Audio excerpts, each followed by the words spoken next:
여러분 안녕하세요. 명쾌한 생명과학의 생달 박선호입니다. 2022년 3월에 치루어진 전국연합학력모의평가 고2생명과학원 해설 강의 시간입니다.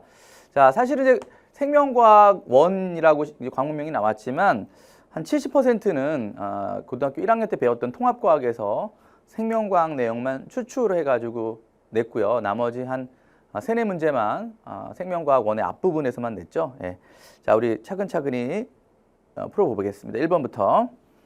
그림은 물질 X의 단위체가 뭐예요? 이렇게 큰 벽을 만들 때 벽돌 하나하나를 이렇게 쌓잖아요. 그때 그 벽돌 하나하나를 단위체라고 합니다. 그죠? 마찬가지로 아미노산들을 쭉 연결하면 단백질이 돼요. 마찬가지로 또 포도당을 쭉 연결하면 녹말이나 글리코젠이 되는 것처럼 요거를 쭉 연결하면 다른 게 되는데 그게 이제 바로 DNA 또는 단백질이래. 근데 이건 아미노산이 아니란 말이야. 인산 하나, 당 하나, 탄수화물, 염기로 되어 있는 이걸 뉴클레오타이드라고 하고 이 뉴클레오타이드를 쭉 연결하면 그 폴리뉴클레오타이드가 바로 핵산이에요. DNA 또는 RNA입니다. 따라서 이건 단백질이 아니라 DNA가 되겠고요. 탄소화합물이죠. 여기도 C로 되어 있어요. C5. 그죠? 여기도 좀 C가 있습니다. 그래서 탄소로 되어 있는 화합물이고 펩타이드 결합은 이제 아미노산끼리 단백질 만들 때니까 이건 아니죠. 답은 기억 니은의 4번입니다. 2번. 그럼 어떤 동물 세포의 세포막을 통한 물질 A와 B 이동 나타낸 것이다. 자, A는 단백질로 된 가를 통해 이동하고 B는 인지질로 된 나를 통해 이동한다. 이렇게 얘기를 했어요. 그러면 이 단백질을 통해서 이동할 때는요. 선택적 투과성이 항상 관여하는 거예요. 에너지를 쓰는 능동성이든 또 이와 같이 고농도에서 저농도로 이동하는 이거 촉진 확산이라 하는데 그냥 여러분들은 확산이라고 생각하시면 되겠습니다. 이제 이거는 이제 단순 확산이에요. 단백질을 사용하는 확산이 있고 사용하지 않는 확산이 있는데 어쨌든 여기는 인지질 이중층을 직접 통과하는 무극성 분자들이에요. 산소, 이산화탄소, 기름, 지질. 그리고 여기는 포도당, 아미노산, 이온들이 이렇게 단백질을 통해서 이동합니다. 아셨죠? 요 개수를 잘 보셔야 돼요. 개수가 4개, 2개, 4개, 2개니까 이런 거는 에너지를 쓰지 않는 확산 현상인데 어쨌든 산소와 포도당 중에 하나 더 있으니까 여기에서 바로 포도당 극성 분자 약간 플러스 마이너스 성질이 약간 있거든요. 그럼 산소는 O2 무극성 분자니까 여기를 직접 통과하는 거야.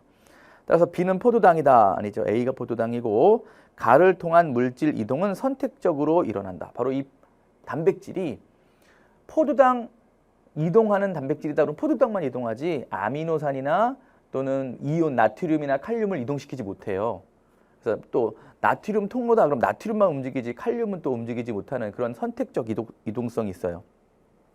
나의 인지질이 이중층으로 배열되어 있다. 그렇죠? 여기는 인지질이 이렇게 배열되어 있어요. 서로 마주 보면서 이렇게 친수성, 소수성, 친수성 이런 식으로 되어 있단 말이야. 됐지? 오케이. 답은 그래서 니은 디귿인가요? 네, 니은 디귿의 4번이 되겠습니다. 자, 그 다음에 3번. 표는 A와 B에서 두 가지 특징 유무를 나타낸 것이다. 대장균. 자, 여러분 대장균은 세균입니다. 세균이고요. 박테리오파지는 세균 속에서 증식하는 세균성 바이러스예요. 자, 얘네들은 이제 세포예요. 대장균은 원핵 세포인데 박테리오파지는 세포 구조가 아니죠. 그리고 유전 물질은 둘 다 가지고 있어요. 대장균도 DNA, RNA 가지고 있고 우리 박테리오파지는 DNA 가지고 있습니다. 따라서 유전 물질은 둘 다 가지고 있고요. 세포 분열을 한다라는 것까지 포함되는 건 이건 대장균, 이건 박테리오파지가 되겠네요. 따라서 기억은 X이다. 동그라미고 A는 대장균이다. 박테리오파지네요. 다 틀렸네. B는 즉 대장균은 스스로 물질 대사를 한다. 자, 대장균은 양분을 주면요. 그 양분을 효소가 있으니까 자체 효소가 있으니까 양분을 흡수해서 분해하고 자기가 ATP 만들어 살아가요. 그러나 바이러스는 자체 효소가 없기 때문에 스스로 물질 대사할 수가 없습니다. 답은 그래서 2번이 되겠네. 자, 그다음 4번. 다음은 어떤 세균을 이용한 탐구의 일부이다. 항생제가 없는 배지에 세균을 배양하여 세균 기업과 니은이 있는 집단 1을 얻는다. 기업과 니은 항생제 내성이 있는 세균이고 내성이 없는, 내성이 뭐야? 견디는 거죠. 항생제가 들어가 원래 세균이 죽어야 되는데 죽지 않고 나 살아남을 거야 라고 하는 게 바로 내성 또는 저항성이라고 하는데요.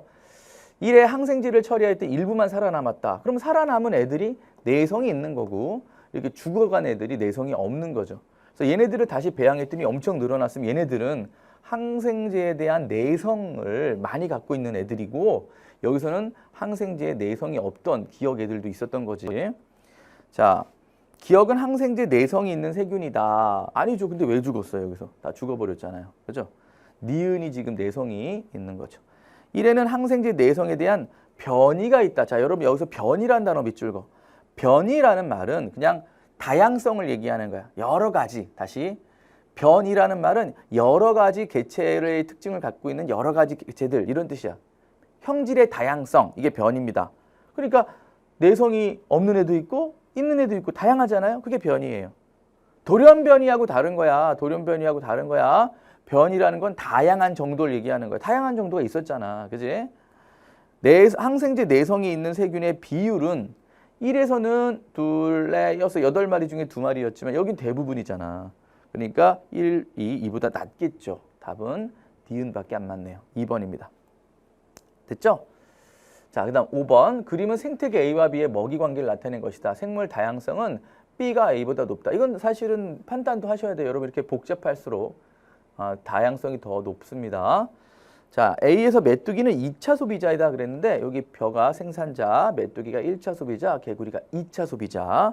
그다음 매가 3차 소비자니까 이거는 1차 소비자죠. 틀렸고 B에서 벼의 에너지 중 일부는 토끼에게 전달된다. 그러네. 벼가 갖고 있는 에너지 중에 일부는 메뚜기, 쥐, 그다음 토끼로 가잖아요. 생태계 평형은 B가 A보다 안정적으로 유지된다. 그렇습니다. 여기서는 메뚜기가 만약에 전멸하잖아요. 이 개구리, 매 다 전멸해요. 여기서는 메뚜기가 더 없어진다 하더라도 이 라인은 사라지지만 이 라인은 남게 되잖아. 그러니까 이쪽이 더 안정적으로 유지됩니다. 먹이 그물이 복잡할수록 더 잘 유지돼요. 안정하게. 답은 니은 디귿의 4번. 자, 그다음 6번.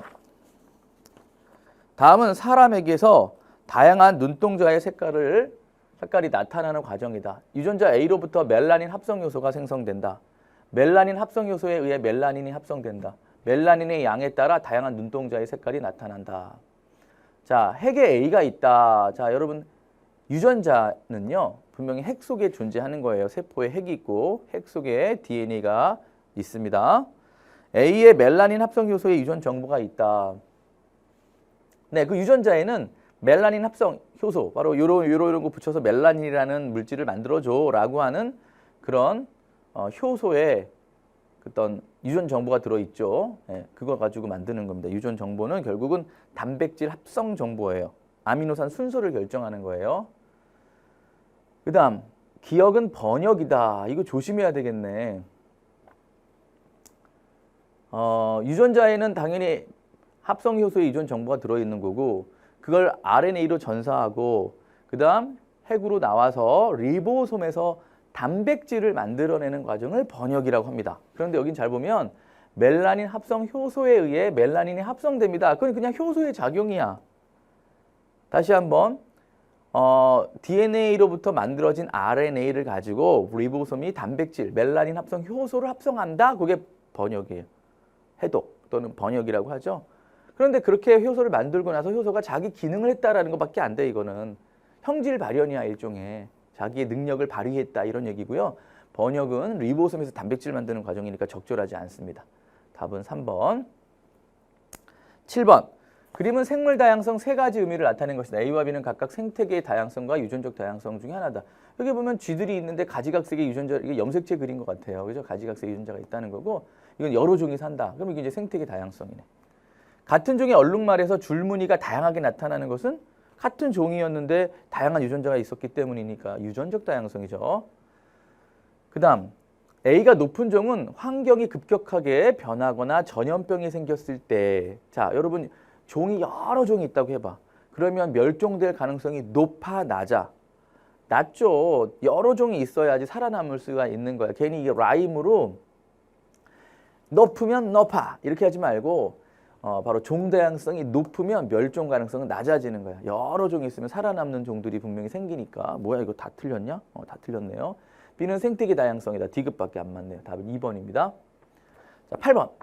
그림은 생태계에서 일어나는 탄소순환 과정 일부를 나타낸 것이다. A와 B는 생산자와 분해자를 순서 없이 나타낸 것이다. 라고 했습니다. 당연히 대기 중에 CO2를 흡수하기도 하고 방출하기도 하는 건 광합성도 하고 세포호흡도 하는 생산자입니다. 이건 생산자고요. 그 다음에 이건 사체 배설물을 먹고 다시 무기 환경으로 돌려보내는 거니까 분해자예요. 자, 기억은 A는 생산자이다. 맞네요. 과정 가에서 기권의 탄소가 생물권으로 이동한다. 기권이 뭐야? 기부와 포기 그게 아니고 공기에 있는, 그죠? 공기에 있는 탄소가 생명체 몸속으로 들어가죠. 왜냐하면 탄수화물 만들어서 자기 몸이 되는 거니까. 네, 맞죠. 호흡을 통한 탄소의 이동은 과정 나에 해당된다. 그렇지. 우리 생산자도 소비자도 분해자도 다 먹은 거 가지고 호흡해야 돼요. 여기서 호흡이란 물론 숨쉬기도 되지만 유기물 분해해가지고 이산화탄소 만들고 그 세포 공기 중에 CO2가 날아간단 말이야. 다 맞네요. 답은 1번. 자, 9번. 그림은 어떤 세포에서 일어난 유전 정보의 흐름을 표는 일부 코돈이 지정하는 아미노산을 나타내고 있다. 기억과 니은 각각 스몰 A, B, C, D, E 중에 하나이다 라고 했습니다. 자, 여기 정보 분석 이거 굉장히 중요한 내용이에요. 자, 보시면 항상 상보적으로 A하고 T가 상보적으로 결합을 합니다. 그때 RNA는 유라실이 있어요. 타이민 대신에. 그리고 G하고 C가 구안인과 사이토신이 항상 짝을 이룹니다. 그리고 2번 하고 3번 한 이유는 이제 2번 수소결합, 3번 수소결합 때문에 그래요. 자, 그러면 이제 짝이 어떻게 돼요? C에 G, T에 A, G에 C, A에 T, G에 C가 되는 거야. 됐어? 그럼 여기서 만들어진 게 GCA가 나왔다는 것은 잘 보세요. 여기에 다시 상보적으로 나온 거니까 요게 틀이었습니다. 이 틀을 주형이라고 하고요. 이건 이제 비주형이라고 하면 되는데 결국은 사실은 나는 너를 사랑하지 않지를 않아. 그럼 사랑한다는 뜻이거든. 그걸 알아들어야 돼. 난 널 사랑하지 않지를 않아. 사랑한다는 뜻인데 너 뭔 소리냐? 그러지 말고 반대의 반대면 원래대로 돌아오는 거야. 그러니까 요거하고 요거는 거의 비슷하죠. 반대의 반대니까 원래대로 다시 돌아오되 여기는 타이민이 있지만 여기는 유라실이 있는 거죠. T 대신에 U를 쓰면 되는 거예요. 따라서 GCA 그럼 GCA잖아. TTG 그럼 이거 어떻게 돼? UUG가 되는 거야. 그것은 요걸 틀로 하여 주형으로 하여 AAU, AAU, C에 G 이렇게 된 거란 말이죠. GA, CTC 그러면 이게 상보적으로 CUGAG 오케이. 그러면 이제 트리플렛 코드라고 그래서 3개씩 끊어서 아미노산이 되는 거거든요. 그럼 이 RNA에 대한 정보가 여기 있잖아요. 이 코돈이 RNA에 대한 정보예요. 알았죠? 네, 코돈이 RNA에 대한 정보입니다. 코드 그럼 DNA에 대한 정보고요. RNA에 대한 정보가 코돈이기 때문에 요거를 그대로 읽으시면 아미노산이 나오는 거예요. 그러니까 여기서 아미노산은 뭐가 나오냐면은 이게 E라고 써 있나요? GCA. GCA잖아요. GCA. 이거 E가 들어가겠네. E. 그러니까 이게 여기 들어가는 거야. 그렇지? 그럼 UUG 읽으면 되죠. UUG니까 이거 D가 들어가겠네요. D.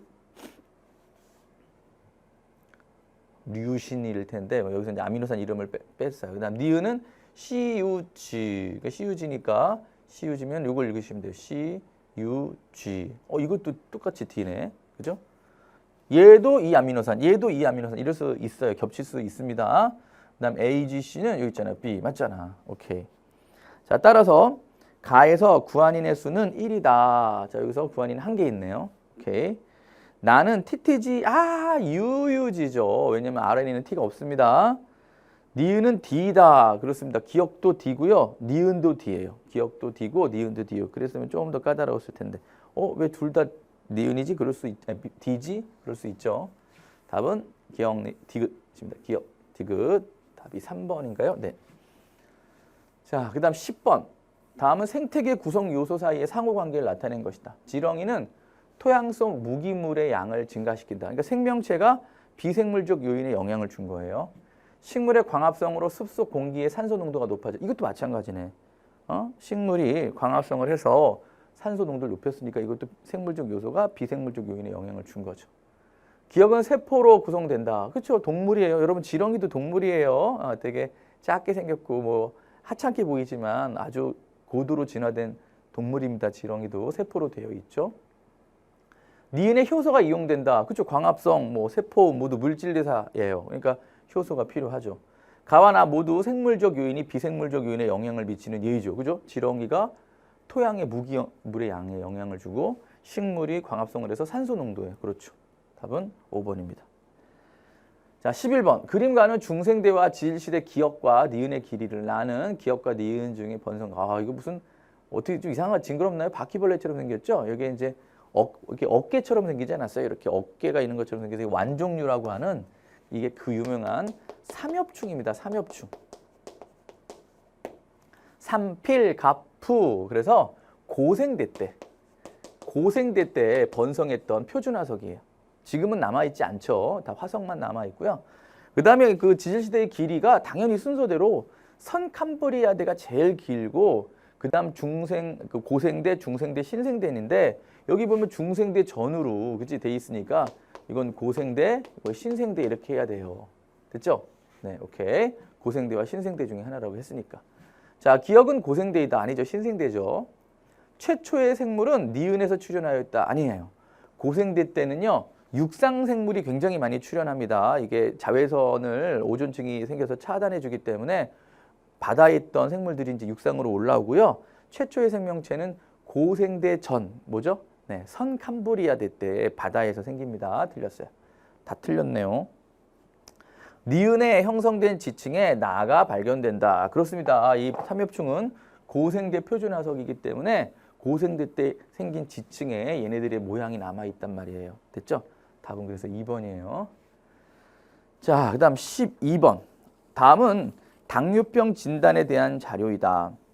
건강진단에 사용되는 소변 검사지에 포도당 산화효소가 들어있으며 소변에 포도당이 있는 경우 이 효소에 의해서 포도당이 산화돼서 검은 검사지가 청색으로 바뀐대요. 그리고 검사지가 진한 청색이면 당뇨병 검사를 추가로 진행한다. 그러니까 뭔가 이제 의심이 되니까 이 키트에서 야 이거 뭔가 있는 것 같은데 해가지고 다시 정밀 검사 이렇게 되겠지. 자, 기억. 주성분은 단백질이다. 그렇죠? 효소. 엔자임 효소는 주성분이 단백질이에요. 맞고요. 포도당의 산화 반응에서 소모된다. 포도당의 산화 반응에서 소모된다. 누구? 기억 효소가. 이런 효소는 소모되지 않습니다. 반복 사용 가능해요. 쓰고 또 쓰고 쓰고 또 쓰고 계속 쓰는 거예요. 아셨죠? 네. 답은 니은 틀렸네요. 포도당 산화 반응의 활성화 에너지를 증가시킨다. 우리 효소는 넘어야 할 에너지 언덕이 있죠. 우리 반응물과 그 다음에 생성물 사이에 활성화물이 있는데 반응물과 활성화물 사이에 요 내 언덕, 넘어야 할 언덕을 깎아주는 거예요. 넘어야 할 언덕을 깎아주는 겁니다. 그러니까 에너지를 감소시키는 거죠. 답은 1번입니다. 됐죠? 네, 오케이. 자, 13번. 다음은 생태계 구성 요소에 대한 학생 ABC의 발표 내용이다. 물, 빛, 온도는 모두 비생물적 요인입니다. 그렇죠? 이거 뭐 생물이 아니잖아요. 물, 빛, 온도는. 군집은 같은 종으로 이루어진 무리입니다. 어때요? 예. 같은 종으로 이루어진 동종 무리를 뭐라고 그러냐면 개체군이라고 그래요. population이라고 하죠. 틀렸고요. 군집은 그 개체군들의 집합이에요. 그러니까 개미 개체군, 진드물 개체군 얘네들을 이제 모아놓은 거니까 아니죠. 더 큰 거예요. 개체군보다 더 큰 영어로 커뮤니티라고 하는데 같은 종으로 이루어진 무리는 개체군입니다. 군집이 아니라 분해자는 버섯, 곰팡이 등이 있다. 왜? 여러분 이 버섯이요. 우리 많이 먹는 버섯 있잖아요. 이제 독버섯도 있지만 절대 생산자가 아니에요. 여러분 버섯이 광합성할 것 같죠? 절대 버섯은 광합성하지 않습니다. 버섯 재배하는 데 가보세요. 그러면 이렇게 뭐 나무라든지 이런 낙엽잎 같은 데서 자라는 거거든요. 이렇게 빨아먹으면 양분을 빨아먹어서 기생하는 거예요. 사실은. 따라서 디귿 학생 C만 A씨인가? A씨군요. 얘는 틀렸고 A씨가 맞겠네요. 답은 3번. 14번. 그림은 어떤 동물의 세포를 표는 이 동물에 대한 설명을 나타낸 것이다. 각각 미토콘드리아, 리보솜, 핵 중에 하나다. 가운데 크게 있는 게 핵이지 뭐 이게 핵. 그리고 이게 미토콘드리아예요. 소세지에 케첩 발라놓은 것처럼 생긴 게 미토콘드리아고요. 여기 조그마한 점 알갱이가 소프치에 붙어 있는 것도 있고 따로 있는 것도 있죠. 이게 리보솜입니다. 이 동물을 한 번 비행하면 수천 킬로미터를 날아가는데 이거 벌새인데 벌새 엄청납니다. 진짜 요만한 건데 2g, 3g이에요. 2g, 3g인데 얘가 수천 킬로를 날아간대요. 대단하죠? 이때 필요한 형태의 에너지 생성이 세포 속에서 지속적으로 일어난다. 바로 그 미토콘드리아에서 ATP를 엄청나게 만들어냅니다. A는 식물세포에도 있다. 그렇죠. 핵이니까 동물세포도 있고 식물세포도 있고 핵이 있죠. 세균은 없어요. 세균은. 원핵 생물은. B에서 기억이 일어난다. 바로 그 막 움직일 때, 근육 움직일 때 필요한 에너지가 ATP인데 그 에너지를 엄청나게 얻어내는 에너지 공장이 바로 이 미토콘드리아예요. 둘 다 맞네요. C는 리보솜이다. 아까 얘기했죠? 답은 5번입니다. 15번. 표는 생명과학 탐구 방법 가와 나의 사례를 나타낸 것이다. 자, 이렇게 과학의 탐구는 사실은 생명과학 원의 1단원에도 있고요. 그다음에 통합과학 실험 교과서에도 있죠. 실험 교재에도. 자, 귀납적 방법과 연역적 방법이 있는데 귀납적 방법은 가설이 없어요. 근데 연역적 탐구 방법은 가설이 있습니다. 그 차이예요. 학생 A는 주변에 여러 사람들이 각각 화초 기억을 키우는 것을 지속적으로 관찰하였다. 관찰 내용을 정리하고 규칙성을 쌓아서 봐. 그냥 가설이 없이 관찰 내용을 정리하고 규칙성을 찾아서 그 기억의 성장과 햇빛의 관계의 결론을 내렸다 했으니까 이거는 가설이 없잖아요. 실험을 한 게 아니라 그냥 관찰한 겁니다. 많이. 가설을 설정해서 대조 실험을 해야 연역적 탐구 방법이거든요. 그러니까 이건 귀납적 탐구 방법이고 학생 B는 햇볕이 비치는 곳으로 옮겨진 기억이 시드는 것을 보았다. 이를 바탕으로 기억은 햇빛을 직접 받으면 시들 것이다 라는 가설을 세우고 하이포테시스라고 그래서 잠정적인 결론이에요. 이게 잠정적인 결론을 내고 탐구, 바로 실험을 짜고 해서 얘가 맞는지 결론을 내리는 이런 방법을 연역적 탐구 방법이라 하는 거야. 됐죠? 자, 기억. 가는 귀납적 탐구 방법이다. 맞죠? B는 의문에 대한 잠정적인 해답. 바로 그게 가설입니다. 의문에 대한 잠정적인 해답. 그게 가설이에요. 나에서 탐구 결과가 가설과 일치하지 않을 경우 가설을 다시 수정하고 다시 또 탐구를 해야 돼요. 그 피드백이라고. 실험이 안 맞았을 때 제대로 결론이 안 났어요.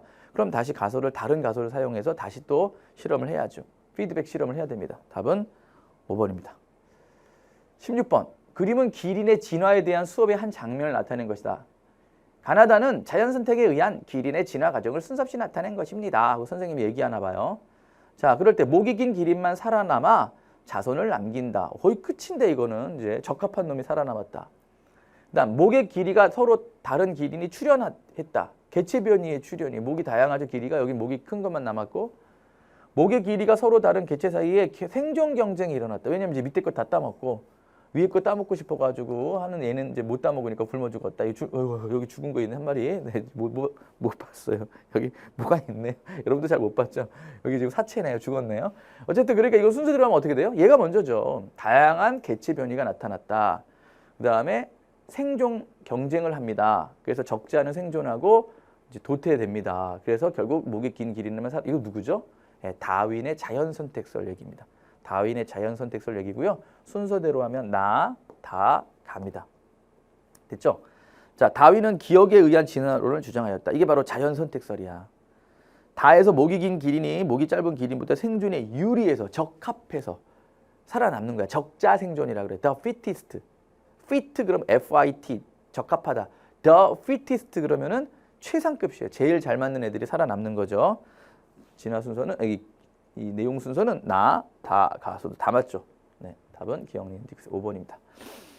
자, 다음 이제 마지막 페이지에 자, 17번을 보면 카탈레이스. 자, 되게 유명한 효소예요. 카탈레이스는 무, 간, 또 뭐 감자 이런 데 들어 있는 H2O2라는 과산화수소를 H2O와 산소 기포로 분해하는 효소입니다. 그래서 생간이 나왔네요. 생간 20g과 중류수 100ml를 이용하여 간 추출액을 준비한다. 여기에 카탈레이스 효소 들어있어요. 삼각 플라스크 A와 B의 표와 같이 용액을 넣고 반응을 관찰한다. 자, 과산화수소는 재료니까 반응물이니까 똑같이 100ml를 넣고 여기선 증류수만 넣었으니까 이게 바로 대조군이에요. 아무것도 하지 않은 대조군이고요. 여기는 간 추출액 20ml를 넣었으면 이게 실험군으로 여기엔 카탈레이스가 있죠. 그러니까 여기서 거품이 발생하는 거야. 이게 산소 거품이에요. H2O2를 H2O와 산소 기체로 O2로 나오는 거야. 아무것도 안 하니까 이건 대조군, 이건 이제 실험군이 되는 거죠. A는 실험군이다. 아니죠. 뭔가를 더 넣어서 반응을 하게 한 거. 그것이 이제 실험군이고 가만히 놔둔 게 대조군이야. 됐지? 기억에 산소가 있다. 그렇습니다. 이 거품에는 산소가 있어요.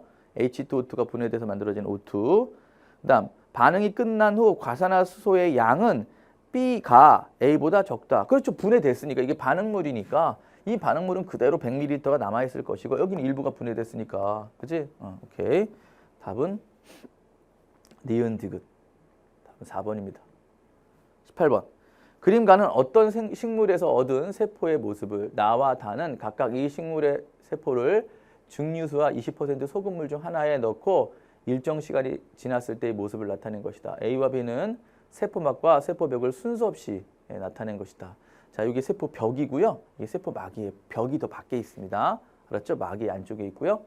그 다음에 요거는 이게 쭈글쭈글해진 거예요. 이제 벽은 안 줄어드니까 가만히 있는데 세포막이 쭈글쭈글해져 가지고요. 이게 원형질 분리라고 하는데 어쨌든 물을 빠져나간 거예요. 그러니까 이건 농도가 높은 데 들어간 거죠. 그러니까 20% 소금물에 집어넣은 거고 증류수에 집어넣은 물이 들어서 이게 지금 땡땡해진 겁니다.